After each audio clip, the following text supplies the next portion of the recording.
ma tahay mid daawada ama fiirfiiriya cawraatu nisaa dumarka cawradooda?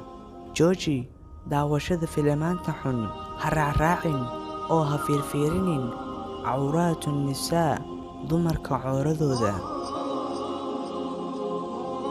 Cabdullaahi binu Axmed al-Mu'adin raximahullah waxa uu yidhi, Kacbada ayaan maalin ku dawaafayay, waxa aan arkay nin ku dheggan derbiga Kacbada, yacni Kacbada ayuu ku dheggan yahay.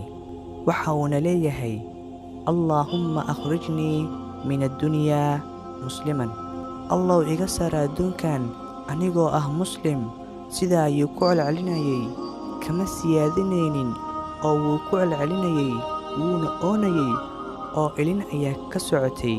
Intaan u soo dhowaaday ayaan ku dhahay, warniyahow, intaas oo keliya miyaad ku soo celcelinaysaa? Markaas ayuu igu yidhi, haddii aad ogaan lahayd qisadayda sidaa ima dhahdeen.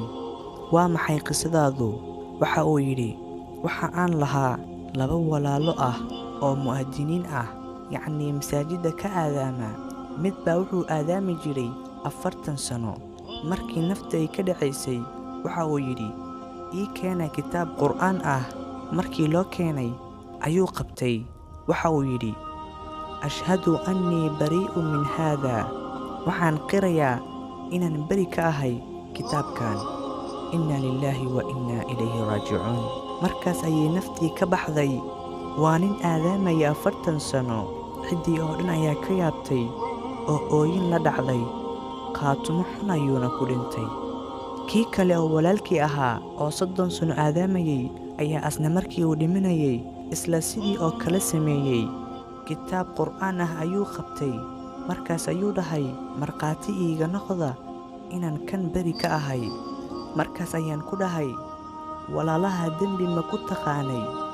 Markaas ayuu yidhi, waxa ay ahaayeen kuwa raacraaca cawraati nisaa dumarka cawradooda. Mu'adiniin ayay ahaayeen, balse waxa ay jeclaayeen in ay fiirfiirsadaan dumarka qaaqaawan. Dhalinyarta iyo dadka waaweyn qaar ayaa si toos ah u fiirsada dumarka qaaqaawan. Ka joog walaal, ha samaynin. Ha daawanin filimaanta xunxun. Ha raacraacin cawraatu nisaa dumarka cawradooda si khaatumadaada ay u wanaagsanaato. Allah inoo wanaajiyo khaatumadeena.